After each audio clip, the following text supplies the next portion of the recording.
नमस्कार, आदाब, सत श्री अकाल, सुस्वागतम। स्वागत है आप सभी का हमारे नए YouTube चैनल अकाउंट्स कैप्सूल में।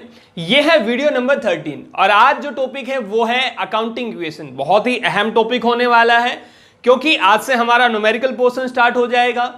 और इसके अलावा एक जरूरी इंफॉर्मेशन मैं आप लोगों को दे देता हूं कि अगर आपको इन क्वेश्चंस की पीडीएफ चाहिए जो हम यहां पर करा रहे हैं तो आप ये पीडीएफ हमारे टेलीग्राम चैनल से जाकर के ले सकते हैं और टेलीग्राम चैनल का लिंक हमने डिस्क्रिप्शन बॉक्स में डाल दिया है।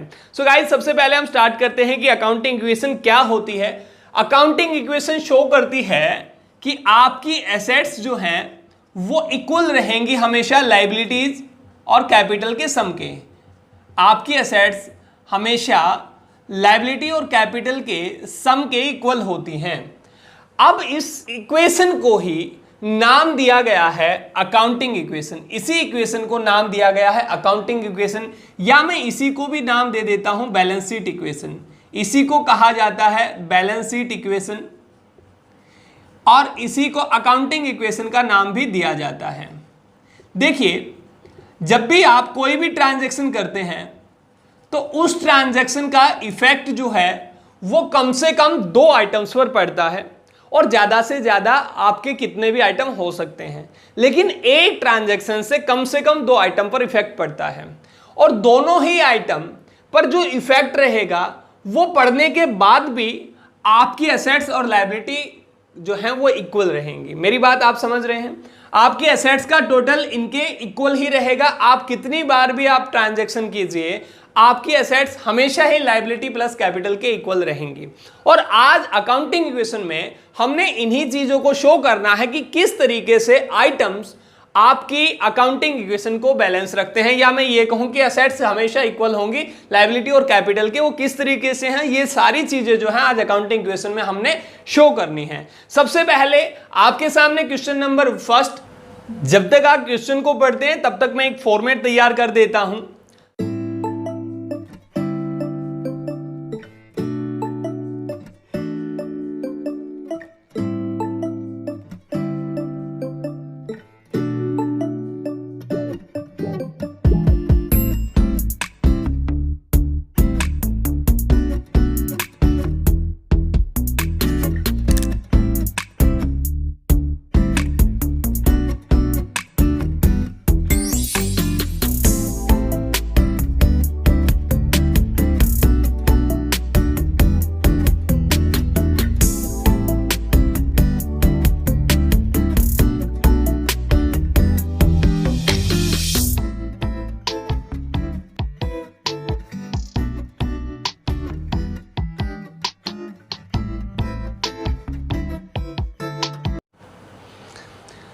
सो गाइज, आपने पढ़ा सबसे पहली जो ट्रांजैक्शन लिखी हुई है वो है Girdhari Lal commenced business with cash. उससे पहले एक बार हम फॉर्मेट को जान लेते हैं। सबसे पहले आपने जहां ट्रांजैक्शन है, ट्रांजैक्शंस में ये जितनी भी ट्रांजैक्शन आपको दिखाई दे रही हैं वो सीक्वेंस से लिखनी है। उसके बाद आपने कैपिटल और लायबिलिटी लिखना और एसेट्स लिखना है। और कैपिटल में जहां पर लायबिलिटी और कैपिटल लिखा हुआ है यहां पर आपने वो आइटम लिखने हैं जिनके ऊपर इफेक्ट पड़ा है। एसेट्स में भी जो आइटम्स जो एसेट्स पर इफेक्ट पड़ेगा उनके नाम यहां आप लिखते चले जाएंगे और क्वेश्चन को करेंगे। सो गाइस, स्टार्ट करते हैं। सबसे पहले लिखा हुआ है Girdhari Lal commenced business with cash. Girdhari Lal ने बिजनेस स्टार्ट करा 1,50,000 रुपयों से। हम सबसे पहले यहां लिखेंगे started business with cash. Started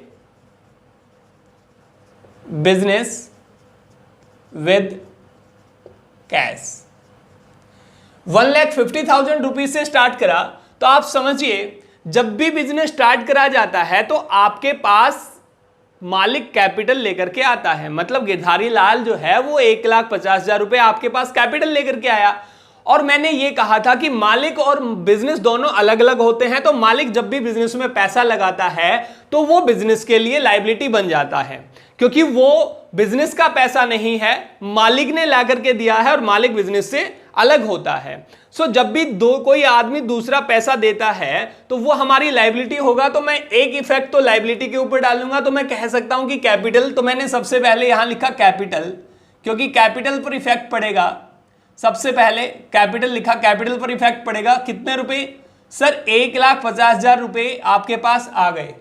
अब इसके बाद आपने ये देखा कि आपके पास कैपिटल तो आ गई, आपकी लायबिलिटी तो बन गई, आपकी लायबिलिटी तो बन गई, लेकिन आपके पास कैश भी तो आया। और कैश कितने रुपए आया? आपके पास 1.5 लाख रुपए कैश आया। मतलब आपने ये पैसे देने तो हैं, लेकिन अभी तो ये आपके बन चुके हैं, आपने तो अपनी तरफ से दिखा दिया कि ये लायबिलिटी है, लेकिन अभी ये 1,50,000 रुपए आपके पास आ चुके हैं, ये आपके एसेट्स हो चुकी है। तो आप एसेट साइड में लिखेंगे कैश, एसेट साइड में आप लिखेंगे कैश और यहां दिखा देंगे 1,50,000 रुपए।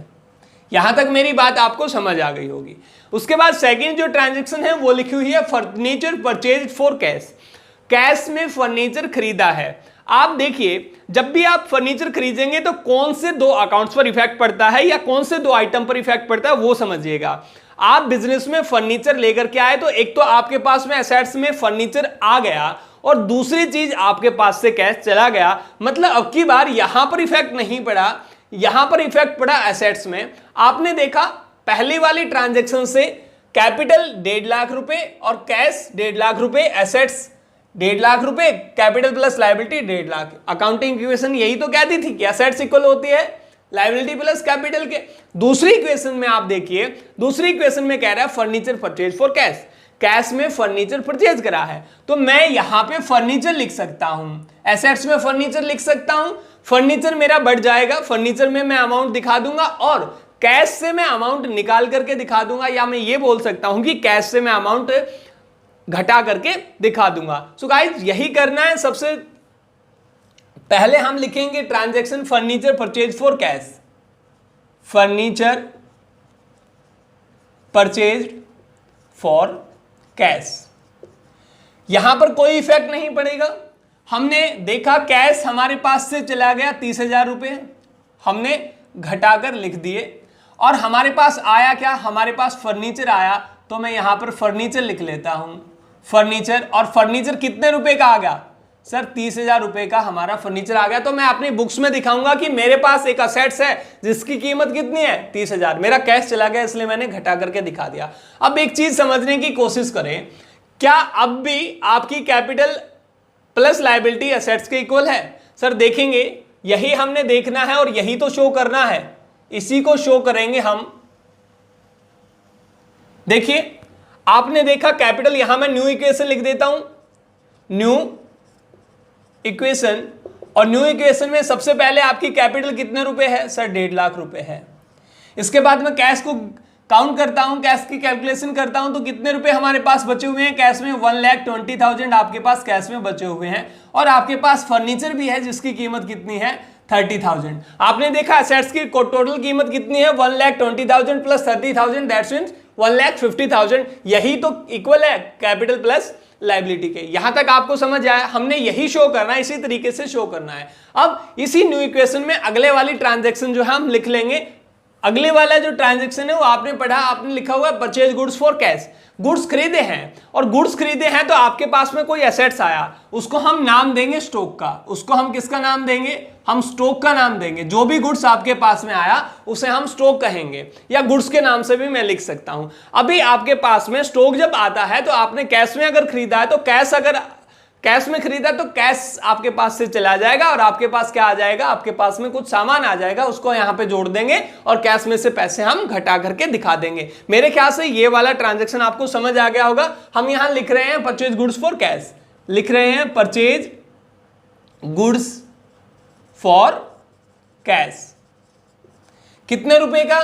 Sir purchase goods for cash 40,000 rupees. तो मैं यहां से 40,000 रुपीज को लेस कर देता हूं। यहां से मैंने 40,000 रुपीज लेस कर दिए। मेरे फर्नीचर पर कोई इफेक्ट नहीं पड़ा। अब की बार फर्नीचर पर अभी कोई इफेक्ट नहीं पड़ा है, ना तो मैंने ये खरीदा है ना ये मैंने बेचा है, इसलिए यहां पर मैं 0 करूंगा। और इसके बाद जो स्टॉक था, स्टॉक पर क्या? स्टॉक मेरा आ गया, मतलब मेरे पास में 40,000 रुपए का सामान आ गया। मैंने 40,000 रुपए कैश में से घटा दिए और सामान में मैंने बढ़ा दिए। यहां तक आपको समझ आ गया होगा। अभी हम इसका टोटल कर लेंगे और हमें ये देख लेंगे कि क्या अब एसेट्स लायबिलिटी के इक्वल है। तो आपने देखा यहां पर कुछ नहीं था, आपने 1,50,000 न्यू इक्वेशन लिखेंगे, न्यू इक्वेशन, और यहां पर आप दिखा देंगे 1,50,000। यहां पर कितने रुपए? 1,20,000 माइनस 40,000, दैट्स मींस 80,000 रुपीज। यहां पर कितने सर 30,000 थे, तो 30,000 रुपीज, और यहां पर आपके पास में स्टॉक की जो कीमत है वो अभी 40,000 रुपीज है। अब आप एक बार समझ करके देखिए कि क्या कैपिटल प्लस लायबिलिटी में 1,50,000 है। आप इनका असेट्स का टोटल करेंगे तो कितना है 80,000 प्लस 30,000 प्लस 40,000 दैट्स मींस 1,50,000। अब भी हमारा 1,50,000 आ रहा है, दैट्स मींस कैपिटल या लायबिलिटी के इक्वल हमारा आ रहा है। इसके बाद मैं नंबर 4th इक्वेशन लिखूंगा, और 4th इक्वेशन में लिखा हुआ purchase goods from Mahesh on credit. हमने उधार में चीजें खरीदी हैं, और इसको आप इस तरीके से समझने की कोशिश करो, जब भी आप कोई चीज खरीदेंगे, जब भी कोई आप आइटम खरीदेंगे या आप कोई गुड्स खरीद रहे हैं, तो वो आपका स्टॉक होगा, तो स्टॉक में तो आप गुड्स बढ़ा करके दिखा देंगे क्योंकि आपने खरीदी हैं। लेकिन अब की बार आपने कैश में नहीं खरीदी, तो आपने कैश में से नहीं घटाना, क्योंकि आपने कैश में से तो कुछ खरीदा ही नहीं है। तो सर जब भी आपने किसी से कुछ उधार लिया होता है, कुछ मांगा होता है, तो वो आपकी लायबिलिटी बन जाती है, ये आपको बखूबी पता है। और लायबिलिटी को हम कहां लिखते हैं सर, लायबिलिटी को इस साइड में लिखेंगे, और क्योंकि ये आपने गुड्स खरीदा है, इसका मतलब ये क्या है आपके लिए क्रेडिटर है। मेरी बात समझ रहे हैं आप? अगर मालिक पैसा लगाता है तो वो कैपिटल में जाएगा, लेकिन अगर बाहर से आप उधार लेते हैं, सामान उधार लेते हैं, तो फिर वो जाता है आपके क्रेडिटर के नाम से। तो हम यहां पर अब की बार एक और बना लेंगे, एक और आइटम का नाम लिख लेंगे क्रेडिटर, एक और आइटम का नाम हम लिख लेंगे क्रेडिटर। आपने देखा अकाउंटिंग इक्वेशन न्यू लिख दी थी, हम 4th पे लिख रहे हैं purchase goods, purchase goods, purchase goods on credit. उधार में आपने खरीदे हैं, उधार में खरीदे हैं तो हम कैश में नहीं दिखाएंगे, लेकिन आपको यह पता है कि अब की बार आपके क्रेडिटर बढ़ गए, क्योंकि आपने ये पैसे अब की बार किसी ना किसी को देना, तो आपको जीरो, यहां तो कोई इफेक्ट नहीं पड़ा, तो आप यहां लिख देंगे, या आप जीरो नहीं लिखेंगे, आप डैश लगा देंगे, और यहां पे आपके क्रेडिटर जो है वो 30,000 रुपीज के बढ़ जाते हैं। कैश आपके पास से नहीं गया, कुछ नहीं लिखेंगे, प्लस यहां पे भी कुछ नहीं लिखेंगे, प्लस स्टॉक आपके पास में कुछ आया होगा, क्योंकि आपने गुड्स को परचेज करा है। तो परचेज कितने रुपए से करा है सर, 30,000 रुपीज से करा है। अब आप इस ट्रांजैक्शन होने के बाद, ये ट्रांजैक्शन होने के बाद अब आप फिर से चेक करेंगे क्या असेट्स मेरी लायबिलिटी के इक्वल है या नहीं है। आपकी असेट्स लायबिलिटी और कैपिटल के इक्वल है या नहीं है, तो अब आप चेक करिए। मैं यहां न्यू इक्वेशन लिख देता हूं, न्यू इक्वेशन।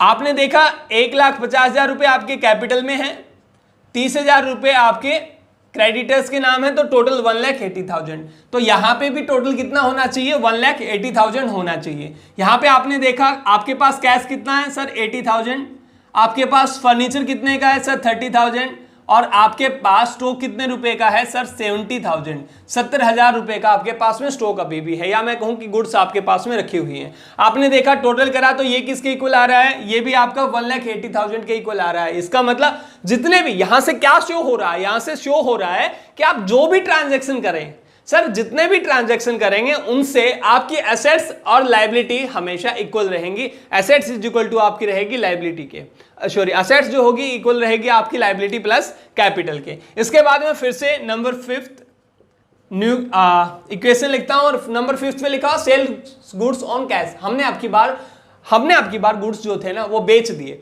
और आप समझ करके देखिए कैश में बेचे हैं तो आपके पास कैश आएगा, क्योंकि आपने कैश में बेचे हैं वो, तो आपके पास कैश आएगा। और आपके पास से चला क्या गया, आपके पास से गया आपका गुड्स। मतलब स्टॉक से मैं वैल्यू कम कर दूंगा, स्टॉक से मैं वो गुड्स घटा दूंगा उतने पैसे की, और मैं कैश में जोड़ दूंगा क्योंकि मेरे पास कैश आया। तो यहां से जो इफेक्ट पड़ा वो आप लिखेंगे, यहां लिखा हुआ सेल्स गुड्स फॉर कैश, आप लिखेंगे sales goods for cash. Cash में आपने गुड्स को सेल करा है, कैपिटल पर कोई इफेक्ट नहीं पड़ा सर, यहां पर भी कोई इफेक्ट नहीं पड़ा। आपने देखा कैश आपके पास आया या गया सर, आपके पास अब की बार आया, और कितने रुपए सर, 20,000 रुपए आपके पास में अब की बार कैश आ जाएगा। क्यों, क्योंकि आपने माल बेचा है और कैश में बेचा है। सर फर्नीचर पर कोई इफेक्ट नहीं पड़ा। आपने देखा 70,000 रुपए का आपके पास स्टॉक था, आपने कैश में बेच दिया, कितने रुपए का सर, 20,000 रुपए का। तो मैं यहां पर घटा करके लिख सकता हूं कितने, 20,000 रुपए। मेरी बात आपको समझ आ गई होगी। अब इसी तरीके से हमने कुछ नहीं, अब इसके बाद फिर से हमने न्यू इक्वेशन निकालनी और चेक करना है कि क्या अब की बार भी ऐसा ही इफेक्ट पड़ रहा है। तो हाँ सर, अब की बार भी सेम ऐसा ही पड़ेगा। आपने लिखा न्यू इक्वेशन, आपने लिखा न्यू इक्वेशन, और न्यू इक्वेशन में आपने देखा 1,50,000 प्लस 30,000।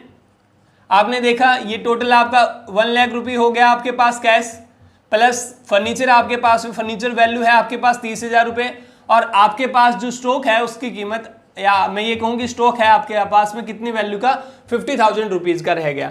ये आपको बखूबी समझ आ गया होगा। अभी इसके बाद नंबर 6 हम इक्वेशन डालते हैं। तो नंबर 6 कह रहा है sales goods to Ganpat on credit.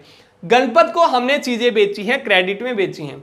तो एक चीज तो यहां से क्लियर हो रही है कि आपने जो गुड्स बेची वो स्टॉक से आपने कम करनी है, क्योंकि गुड्स बिक गई, आपके पास स्टॉक जो है वो कम हो जाएगा। तो एक बार तो यहां से घट जाएगा, लेकिन दूसरा इफेक्ट किस पे पड़ेगा? क्या आपने कैश में बेचा? अगर कैश में बेचा होता तो कैश बढ़ जाता, लेकिन आप तो आपने उधार में बेच दिया, और आपने उधार में जिसको भी बेचा है तो वो आपके लिए क्या है, एसेट्स है। हमने जब भी बात करी थी, जब हम अकाउंटिंग टर्मिनोलॉजी पढ़ रहे थे, वीडियो नंबर 5 जो हम पढ़ रहे थे, तो उसमें आपने ये भी देखा था कि हम जिसको भी उधार में सामान देते हैं वो हमारे डेटर कहलाते हैं। जिसको भी हम सामान उधार में देते हैं वो हमारे डेटर कहलाते हैं, और वो असेट्स होती है। क्योंकि असेट्स की जब हम टर्म पढ़ रहे थे तो उसमें मैंने ये भी बताया था कि असेट्स वो है जिससे आपको फ्यूचर में प्रॉफिट हो, या जिससे आपको फ्यूचर में कोई लाभ मिले, ठीक है ना, जिससे आपको फ्यूचर में कोई बेनिफिट मिले। सो आपको अभी हाल फिलहाल जो है वो कुछ नहीं दे रहा, लेकिन इन फ्यूचर आपको कुछ पैसे देगा। इसका मतलब आपको फ्यूचर में कुछ मिलेगा, कुछ बेनिफिट होगा। तो इसलिए डेटर जो होंगे वो आपके लिए एसेट्स हैं। तो हम यहां पर दो अकाउंट्स को इफेक्ट या दो आइटम्स को इफेक्ट करेंगे। सबसे पहले स्टॉक जो होगा वो हमारे पास अब की बार घट जाएगा या कम होगा? सर सेल करिए तो घट जाएगा। कितने रुपए से घटेगा? 10,000 में। तो मैं यहां पर पहले इक्वेशन लिख देता हूं। यहां पर लिखा हुआ सेल्स गुड्स या सोल्ड गुड्स ऑन क्रेडिट।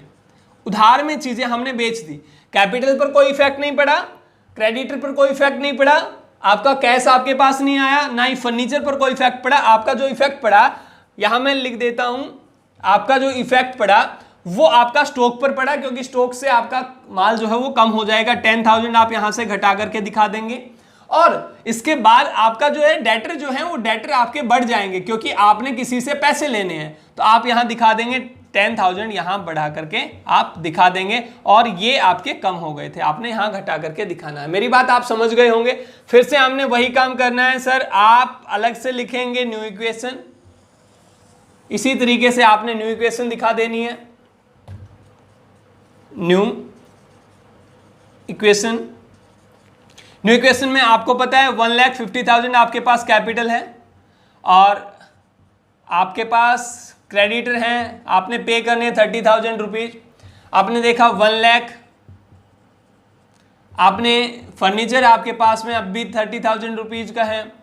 आपने देखा स्टॉक अब की बार आपके पास कम हो गया 40,000 रुपए से, लेकिन आपके डेटर जो है वो बढ़ जाएंगे कितने रुपए से? 10,000 रुपए से। मेरी बात आप अच्छे तरीके से समझ गए होंगे, और इनका बैलेंस भी हमेशा इनके इक्वल आएगा, और आप चेक भी कर सकते हैं इक्वल ही आ रहा है।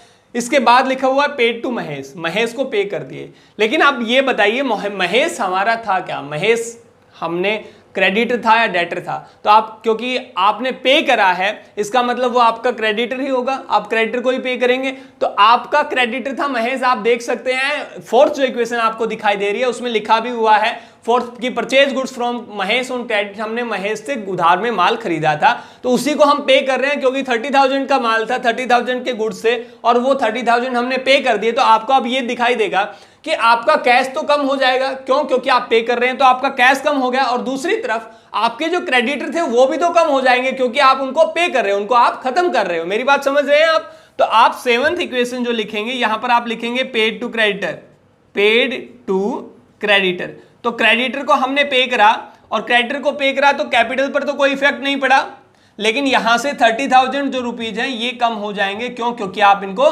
खत्म कर रहे हैं। मेरी बात आप समझ चुके हैं।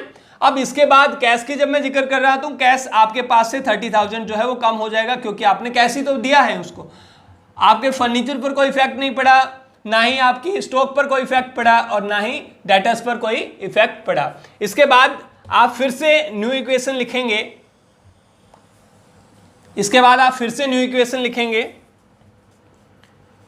न्यू इक्वेशन आपने फिर से चेक करा, लिखा हुआ है रिसीव्ड फ्रॉम। आपने न्यू इक्वेशन फिर से चेक करा तो आपके पास में 1,50,000 प्लस अब की बार आपके पास यहां कुछ नहीं है, कुछ भी नहीं बचा। आपने देखा 1 लाख प्लस 30,000, ये कितना रह गया, तो यहाँ पे आपके रह जाते हैं 1,30,000। या आपने कैश में पे कर दिया था क्रेडिटर को, तो ये घट जाएंगे 1 लाख में से 30,000 घट जाएंगे, तो आपके 70,000 यहाँ पर कैश रह जाएगा, प्लस 30,000 प्लस 40,000 और प्लस 10,000। ये आपकी एसेट्स हैं। आप एसेट्स का टोटल करके देखिए, 70 प्लस 30 आपके 1 लाख प्लस 40 1,40,000 प्लस 10,000 1,50,000। और आप यहां चेक करेंगे तो कितने हैं सर, 1,50,000। मेरी बात आपको समझ आ गई होगी। लास्ट इक्वेशन हमारी है 8th इक्वेशन, पढ़ करके देखें आप एक बार। लास्ट इक्वेशन में लिखा हुआ है रिसीव्ड फ्रॉम गणपत। गणपत कौन था? गणपत हमारा डेटर था जिसको हमने माल बेचा था 10,000 रुपए का, उससे हमें मिल रहा है। तो सर अब की बार डेटर जो है वो कम हो जाएंगे, और क्योंकि कैश हमारे पास आएगा तो कैश हम बढ़ा देंगे। यहां आपके 10,000 रुपीज जो होंगे, 10,000 रुपीज आपके बढ़ जाएंगे क्योंकि कैश आपके पास आया। और डेटर जो है, डेटर ने पैसा दे दिया, तो आप डेटर से के अकाउंट से पैसे घटा देंगे, या मैं कह सकता हूं डेटर्स को खत्म कर देंगे। यहां से आपको समझ आया इतना सा, बाकी किसी भी आइटम पर इफेक्ट नहीं पड़ेगा। इसके अलावा किसी भी आइटम पर जो है वो इफेक्ट नहीं पड़ रहा है। तो आपने इसके बाद में न्यू इक्वेशन फिर से देखनी, लेकिन अभी तो कोई इक्वेशन बची ही नहीं है। यहां पर आप इक्वेशन लिख देंगे, लिखा हुआ रिसीव्ड फ्रॉम डेटर्स, तो आप लिखेंगे रिसीव्ड फ्रॉम डेटर्स, या गणपत लिखा हुआ है तो आप रिसीव्ड फ्रॉम गणपत लिख सकते हैं। इसके बाद आप फाइनल इक्वेशन बताओगे। फाइनल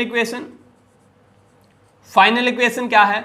और फाइनल इक्वेशन में आपने देखा कैपिटल आपके पास कितनी है सर, कैपिटल आपके पास 1,50,000। आपने देखा कैश आपके पास 80,000 प्लस 30,000 आपके पास में फर्नीचर है, और प्लस आपके पास स्टॉक जो है वो आपका 40,000 है। कुछ भी बचा नहीं हुआ है डेटर्स में, तो डेटर्स को नील करके दिखा देंगे। यहां से आपको पता चलता है कि एसेट्स जो हैं, एसेट्स का टोटल ऑलवेज इक्वल रहेगा आपका लायबिलिटी प्लस कैपिटल के इक्वल के, लायबिलिटी प्लस कैपिटल के सम के इक्वल हमेशा रहेगा। तो आपने देखा 1,50,000, और इनको आप अगर टोटल करके देखेंगे तो ये भी कितना रहेगा, 1,50,000 रहेगा। मुझे उम्मीद है ये वाला क्वेश्चन आपको बहुत अच्छे से समझ आ गया होगा। अब हम अपने क्वेश्चन नंबर 2 पर चलते हैं, और बिल्कुल सेम इसी तरीके का क्वेश्चन नंबर 2 है, आपको स्क्रीन पर दिखाई दे रहा है, आप पढ़िए। लिखा हुआ है Ram started business with cash 1,50,000, goods 1 lakh rupees, building 2 lakh rupees. अब की बार राम ने बिजनेस स्टार्ट करा, ये सारे आइटम लगाई, तो आप देखेंगे कि ये हैं तो राम के आइटम, तो राम ने कुल कैपिटल लगाई। तो अब की बार उसने कैपिटल कैश नहीं बल्कि उसने गुड्स भी दिए हैं, और उसने बिजनेस को बिल्डिंग भी दी है। इसका मतलब टोटल जो कैपिटल होगी वो अब की बार cash plus goods plus building की होगी। तो आप यहां पर लिखेंगे कैपिटल, सबसे पहले आप कैपिटल लिखेंगे, और कैपिटल में आपने इन तीनों का टोटल लिख देना है। मेरी बात आप समझ रहे हैं? और आप ये भी देखेंगे कि आपके पास एसेट्स भी आई हैं, तो एसेट्स में आप कैश का नाम लिखेंगे, कैश प्लस इसके अलावा आपके पास गुड्स आए हैं, या हम यहां स्टॉक लिख सकते हैं, और इसके अलावा आपके पास बिल्डिंग है, तो बिल्डिंग यहां पर आप लिख देंगे। यहां पहली ही इक्वेशन से ये तीनों नाम आपके यहां एसेट्स में आ जाएंगे। तो आपने लिखा कैपिटल, सबसे पहले मैं इक्वेशन लिख लेता हूं। इक्वेशन फर्स्ट, स्टार्टेड बिजनेस, तो बिजनेस स्टार्ट करा, आप लिख लेंगे with capital, with started business with goods, with cash और विद बिल्डिंग। कैपिटल आपकी कितने रुपए हो जाएगी, आप टोटल देखेंगे तो यहां पर हो जाएगा 4,50,000। यहां पर लिखा जाएगा 4,50,000, क्योंकि ये कैपिटल के रूप में ही लेकर के आया है, कैपिटल कैश के रूप में लेकर के आया है, गुड्स के रूप में लेकर के आया है, और बिल्डिंग के रूप में लेकर के आया है। तो 2 + 1 3 लाख, और 3 + 1 4,50,000। आप दिखा देंगे कैश जो होगा वो आपका 1,50,000, कैश 1,50,000, स्टॉक आपका 2 लाख रुपए, स्टॉक जो है वो आपका 1 लाख रुपए है, स्टॉक 1 लाख रुपीज, और बिल्डिंग 2 लाख रुपए। यहां तक आपको बखूबी समझ आ चुका है। अब इसके बाद लिखा हुआ है परचेज गुड्स ऑन कैश और क्रेडिट। देखिए, जब पिछली बार हम पिछला क्वेश्चन जो कर रहे थे, फर्स्ट जो क्वेश्चन हमने करा, उसमें आपको दोनों अलग अलग दिखाए हुए थे। अभी आपको दोनों जो हैं वो इकट्ठे दिखा रखे, तो इकट्ठी ट्रांजैक्शन है, तो हमने यहां पर इकट्ठा इनका इफेक्ट दिखाना है। हम दिखाएंगे परचेज गुड्स, यहां पर लिखेंगे परचेज गुड्स, परचेज गुड्स। अब गुड्स खरीदी हैं कैश में भी और क्रेडिट में भी। सो आपने कैश में कितने रुपए, तो आप देखेंगे कि स्टॉक आपका बढ़ेगा क्योंकि परचेज करा है आपने गुड्स को परचेज कराया तो आपका स्टॉक बढ़ जाएगा, चाहे कैश में लो चाहे क्रेडिट में लो। आपके पास सामान आया कितने रुपए का, यहां पर मैं लिख सकता हूं 70,000 रुपीज, क्योंकि 50,000 जो आपने लिया वो कैश में लिया और 20,000 आपका उधार में है, तो 70,000 तो कैश आ गया। अब दूसरी चीज आपने देखी, माफ कीजिएगा स्टॉक आ चुका है आपके पास। दूसरा, आपने 50,000 कैश में अगर परचेज कराया तो कैश आपके पास चला गया, आपके पास से चला गया, तो ये हो गया आपका कैश कम कितने रुपए से, 50,000 रुपीज से। लेकिन जो आपने उधार में सामान खरीदा है, परचेज करी है, उससे क्या होगा, उससे आपके क्रेडिटर बढ़ जाएंगे। देखिए कैश वाला इफेक्ट तो हमने डाल दिया, कैश के 50,000 हमने कैश में से कम कर दिए क्योंकि हमने कैश में परचेज करा था, 50,000 कम कर दिए और स्टॉक में हमने 50,000 बढ़ा दिए। अब उसके बाद दूसरा इफेक्ट क्या था कि क्रेडिट में परचेज करी है गुड्स, तो क्रेडिट में गुड्स परचेज करी है तो गुड्स मतलब 20,000 रुपए यहां बढ़ा दिए, तो 50 और 20 70,000 रुपए हो गया। उसके बाद हमने देखा कि क्योंकि गुड्स आपने परचेज करी है, उधार में करी है, इसलिए यहां पे आपके क्रेडिटर बढ़ जाएंगे। आपने वो पैसे किसी ना किसी को पे करने हैं तो आप यहां पे क्रेडिटर बढ़ा करके दिखा देंगे। और क्रेडिटर कितने रुपए सर, 20,000 आप यहां से बढ़ा देंगे। देखिए मेरी आपको बात बिल्कुल समझ आ गई होगी, मैं दोबारा से रिपीट करता हूं। आपने कैश में सामान जो खरीदा तो उसका अलग से ट्रांजेक्शन क्या होता, कैश आपका कम हो जाता और स्टॉक आपका बढ़ जाता, हमने ये वाला इफेक्ट डाला। दूसरा, आपने उधार में भी सामान खरीदा तो उसका इफेक्ट क्या होता, आपका स्टॉक बढ़ जाता, तो मैंने अब टोटल स्टॉक बढ़ा दिया। लेकिन जो उधार में आपने सामान खरीदा है उससे आपका कैश थोड़े कम हुआ है, उससे तो आपकी लायबिलिटी बढ़ गई, और लायबिलिटी बढ़ी तो आपने क्या लिखा, क्रेडिटर। आपने क्या लिखा, क्रेडिटर। तो क्रेडिटर कितने रुपए के, 20,000 रुपीज के। तो यहां से मैं न्यू इक्वेशन ले लेता हूं, न्यू इक्वेशन, और न्यू इक्वेशन में आपने देखा ये है 4,50,000 प्लस क्रेडिटर आपके बढ़ गए जो कितने हो गए, 20,000 रुपए। यहां से आपने देखा ये क्योंकि कैश जो था वो घट जाएगा आपका, क्योंकि परचेज करा है आपने, सो 1 लाख रुपीज आपके पास में यहां से रह जाएंगे। और ये हो गया आपके पास में स्टॉक आपके पास बढ़ गया क्योंकि आपने 70,000 रुपए का सामान खरीद लिया, और बिल्डिंग हो गई आपके पास 2 लाख, क्योंकि ये पहले भी इतनी ही थी। मेरी बात आपको समझ आ रही है। अब आपने ये देखा टोटल, आप देखो असेट्स का टोटल 1 लाख प्लस 2 लाख 3 लाख और 4,70,000, और यहां से आपने देखा कैपिटल और लायबिलिटी का टोटल, तो कैपिटल और लायबिलिटी का टोटल भी 4,50,000 प्लस 20,000 दैट्स मींस 4,70,000। तो यहां आपने यही चीज शो करनी है कि जब भी कोई ट्रांजैक्शन होता है तो उससे आपके एसेट्स और लायबिलिटी जो है उनका टोटल हमेशा इक्वल रहता है। इसके बाद थर्ड ट्रांजैक्शन हम देखेंगे, रेंट पेड लिखा हुआ है, रेंट पेड।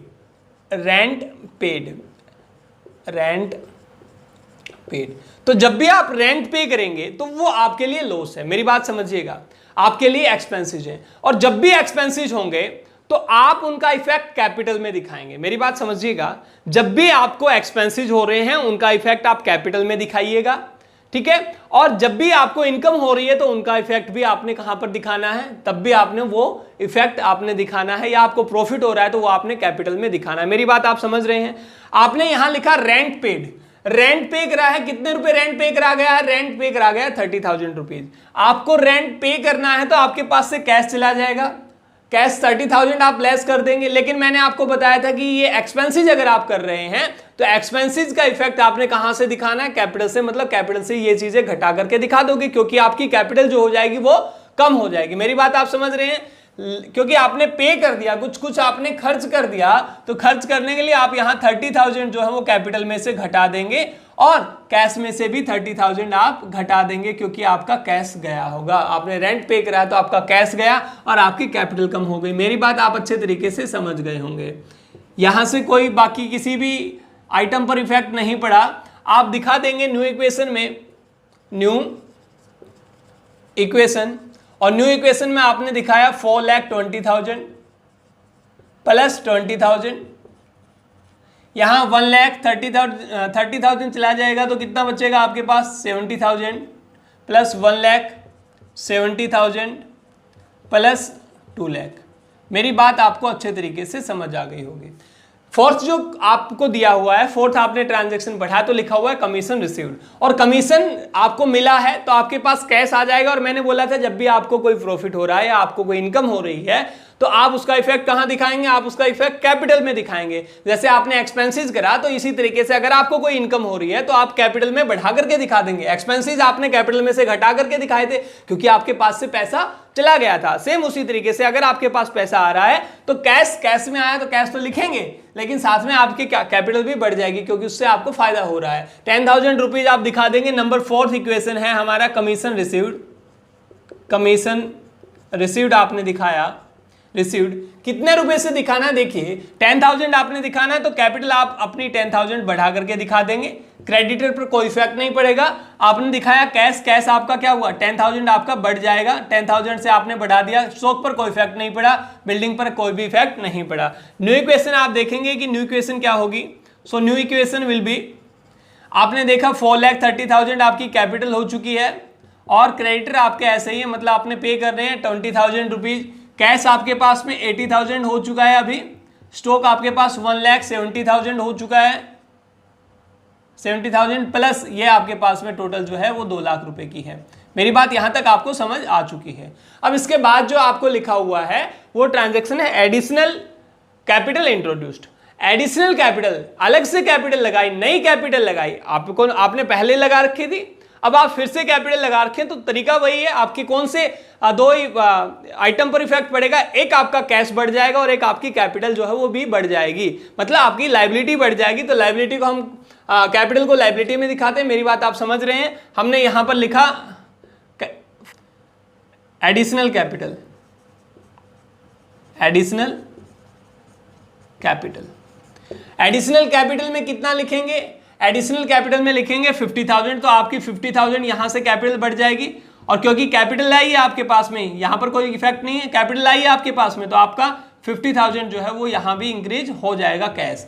यहां कोई इफेक्ट नहीं पड़ेगा, ना ही बिल्डिंग पर कोई इफेक्ट पड़ेगा। आपने न्यू इक्वेशन देखी, न्यू इक्वेशन, न्यू इक्वेशन में आप 4,80,000 लिखेंगे प्लस 20,000, 8,50,000 में आप 1,00,000, माफ कीजिएगा 80,000 प्लस 50,000 1,30,000 प्लस यहाँ आपके 1,70,000 और प्लस यहाँ ये आपका रहेगा 2 लाख। आप एक बार फिर से टोटल करके चेक कर सकते हैं कि क्या यहाँ भी आपका अकाउंटिंग इक्वेशन शो हो रही है, मतलब आपकी अकाउंटिंग असेट्स हमेशा आपकी लाइबिलिटी प्लस कैपिटल के इक्वल रहती हैं। तो क्या यहाँ पर ऐसा है 1,30,000 प्लस 1,70,000 3 लाख हो जाएगा और 3 लाख प्लस 2 लाख 5 लाख। आपने यहाँ से देखा 4,80,000 प्लस 20,000 दैट्स मीन्स 5 लाख। आपकी इक्वेशन जो वो सेटिस्फाई हो रही है। नंबर 6 आपने देखा रेंट रिसीव्ड। रेंट रिसीव्ड आपको रेंट किराया मिला है, आपके लिए इनकम है। बिल्कुल बिल्कुल हूबहू जो है वो क्वेश्चन या मैं कहूँ कि ट्रांजैक्शन जो है फोर्थ थी आपकी कमीशन रिसीव्ड, उसी की तरीके से आप लिख देंगे रेंट रिसीव्ड, रेंट रिसीव्ड लिख देंगे। रेंट रिसीव्ड बताने की बिल्कुल भी जरूरत नहीं है, रेंट क्योंकि मिला है आपको और कितना मिला है 20,000, तो आप 20,000 यहाँ से बढ़ा करके दिखा देंगे। यहाँ पर कोई इफेक्ट नहीं पड़ा है और आपका कैश भी जो है वो बढ़ जाएगा। मेरी बात आप अच्छे तरीके से समझ रहे हैं। अब इसके बाद मैंने न्यू इक्वेशन लिखा, न्यू इक्वेशन, और न्यू इक्वेशन में भी आप दिखा देंगे कितने रुपए आपके यहाँ से 5 लाख रुपये हो गया प्लस ये 20,000, 5,20,000 आपने इसका टोटल करा तो ये हो जाएगा 1,50,000, 1,50,000 plus 1,70,000, 3,20,000 plus 2 lakh that's means आपका कितना है 5,20,000। तो 5,20,000 यहाँ, 5,20,000 यहाँ, यहाँ भी आपका क्वेश्चन जो है वो ठीक है। उसके बाद आप चेक करेंगे आपको लिखा हुआ paid cash for office expenses. देखिए ऑफिस के एक्सपेंसेस के लिए आपने पे करा, कैश में पे करा है, कोई ऑफिस एक्सपेंसेस पे करा है, तो उसके लिए क्या है आपने ये भी तो एक्सपेंस ही तो करा था। आप यहां पर रेंट पे कर रहे थे, वो भी तो क्या था रेंट पे भी आपके लिए कोई खर्च था, ऑफिस के लिए कोई खर्च था, तो आपने उसके लिए क्या करा था कैपिटल में से भी घटा दिया था, क्योंकि कैश में करा है तो आपके कैश भी जो है वो कम हो गया था। तो सेम इसी तरीके से ऑफिस एक्सपेंसेस भी अगर होते हैं, ऑफिस एक्सपेंसेस खर्च कोई भी होता है तो हमारा कहां से इफेक्ट पड़ेगा कैपिटल पर और कैश पर। इनकम कोई भी होती है तो कहां इफेक्ट पड़ेगा कैपिटल पर और कैश पर। अगर खर्च होता है तो कैपिटल घट जाएगी, कैश भी घट जाएगा। अगर इनकम होती है तो आपका कैश भी बढ़ जाएगा और कैपिटल भी बढ़ जाएगी। तो सेम इसी तरीके से आपने लिखा ऑफिस एक्सपेंसेस। ऑफिस एक्सपेंसेस आपका खर्च है तो आप लिखेंगे 10,000 आप घटा करके दिखा देंगे 10,000 और यहां पर कोई इफेक्ट नहीं पड़ा, आपके कैश से भी 10,000 कम हो जाएंगे। मेरी यहां तक आपको बात अच्छे तरीके से समझ आ चुकी है। अब इसके बाद हम न्यू इक्वेशन लिखेंगे, न्यू इक्वेशन, और इस न्यू इक्वेशन में हम देखेंगे यहां से हमारा रह जाएगा 4,90,000 प्लस 20,000 डैश मीन्स 5,10,000, और यहां से ये हो जाएगा 1,40,000 प्लस 1,70,000, यह आपका घट जाएगा, घटाना है आपने 1,70,000 और यहां से ये रह जाएगा आपका 2 लाख। मेरी बात आपको अच्छे तरीके से समझ आ चुकी है। अब इसके बाद जो ट्रांजैक्शन लिखा हुआ बेहद ही महत्वपूर्ण, बेहद ही इंपॉर्टेंट ट्रांजैक्शन है। अब की बार तो आपने जो आपने एक्सपेंस पे करा था वो ऑफिस का एक्सपेंस था, लेकिन अभी देर का paid cash for house hold expenses, आपने घर के एक्सपेंस के लिए आपने कैश यहां से पे करा है। और मैंने ये बताया था अगर मालिक घर के खर्चे बिजनेस के खर्चों से करता है या बिजनेस की इनकम से करता है तो वो हमेशा ड्राइंग कहलाएगी। क्या टर्म आएगी उसके लिए? ड्राइंग कहलाएगी। मेरी बात आप समझ रहे हैं। और ड्राइंग होती है तो उससे भी कैपिटल जो होती है वो कम होती है, कैपिटल जो होगी वो कम हो जाएगी और कैश भी आपका कम हो जाएगा। क्योंकि देखिए जब आपने पैसे लगाए थे तो आपने कैश बढ़ाया था और कैपिटल भी बढ़ा दी थी। आप जब भी कैपिटल लेकर के आ रहे थे तो आपने कैपिटल बढ़ाया और कैश भी बढ़ा दिया। सेम इसी तरीके से जब आप अपने घर पे कैपिटल को लेकर के जा रहे हैं, मतलब आपने अपने घर के खर्चे बिजनेस की इनकम से आपने निकाले हैं, इसका मतलब क्या? इसका मतलब तो यही, आप अपनी जो कैपिटल लगाई थी उसे लेकर के जा रहे हैं, उसे हम नाम देते हैं ड्राइंग। लेकिन यहां पर क्या इफेक्ट रहेगा? यहां पर तो सिंपली इफेक्ट रहेगा, कैपिटल जो है वो कम होगी और कैश भी हमारा कम हो जाएगा, क्योंकि ड्राइंग हमारा यहां लिखेंगे नहीं किसी भी नाम से, तो हम यहां कैपिटल में से कम करके दिखा देंगे। मैं 8th में पॉइंट में लिख सकता हूं ड्राइंग, यहां पे मैं ड्राइंग वर्ड यूज कर सकता हूं। ड्राइंग होगी पर्सनल यूज के लिए करा है तो कितने रुपए? 30,000 यहां से लेस कर सकते हैं, 30,000 यहां से लेस कर देंगे, यहां कोई इफेक्ट नहीं पड़ेगा। यहां से 30,000 कैश जो है वो भी कम हो जाएगा, यहां से कोई इफेक्ट नहीं पड़ेगा और ना ही आपका बिल्डिंग पर कोई इफेक्ट पड़ेगा। आपने फाइनल इक्वेशन जो है वो फाइनल इक्वेशन आपने चेक करी, आप देखेंगे क्या हमारी एसेट्स इक्वल आएंगे लायबिलिटी प्लस कैपिटल के। सर आपने देखा 4,60,000 आपके पास में कैपिटल रह चुकी है, 20,000 आपके पास में क्रेडिटर है या आपने पे करने हैं। यहां से आपने देखा 1,10,000 आपके पास कैश रह गया, 1,70,000 आपके पास रह गया स्टॉक, और उसके बाद में 2 लाख जो है वो आपके पास में बिल्डिंग का अमाउंट रह गया। आप टोटल करके देखेंगे 1,10,000 प्लस 1,70,000 आपने चेक करा तो ये हो जाएगा आपका 80, और 2,80,000 प्लस 2 लाख तो आपका यहाँ हो जाएगा 4,80,000, और यहाँ से आप देखेंगे 4,60,000 प्लस 20,000 4,80,000। तो यहाँ से भी जो है वो इक्वेशन आपकी शो हो रही है। सो गाइस ये थे हमारे आज 2 क्वेश्चन हमने करे हैं। कल इन्हीं के कुछ एडवांस क्वेश्चन करेंगे और इन्हीं कुछ क्वेश्चंस में से आप जो है इन्हीं कुछ क्वेश्चंस को करने के बाद आपको ये बेनिफिट रहेगा कि आप किसी भी बुक से कोई भी क्वेश्चन उठाएंगे तो आपका वो क्वेश्चन बिल्कुल बनेगा, क्योंकि यहाँ जो क्वेश्चन हम ले रहे हैं वो हर बुक्स का मिक्स क्वेश्चन है। हम अपने जो कॉन्सेप्ट्स हैं वो यहाँ हर एक क्वेश्चन में डाल रहे हैं, आपको धीरे धीरे चीजें बता रहे हैं। जैसे हमने कल जो है या पहली जो आपकी वीडियो पहला जो आपका क्वेश्चन था उस पहले क्वेश्चन में हमने आपको सारी गुड्स से रिलेटेड ट्रांजैक्शन बताई थी। अभी हमने कुछ ट्रांजैक्शंस को ज्वाइंट कर दिया और आज हमने इनकम और एक्सपेंसेस के बारे में, या मैं ये कहूं कि अभी सेकंड क्वेश्चन में हमने एक्सपेंसेस और इनकम के बारे में जो है वो पढ़ा है। सो गाइज मैं उम्मीद करता हूं ये वीडियो आपको बहुत पसंद आई होगी। कल फिर से नई वीडियो के साथ हम दोबारा से आपके साथ रूबरू होंगे। तब तक के लिए बाय बाय, टेक केयर।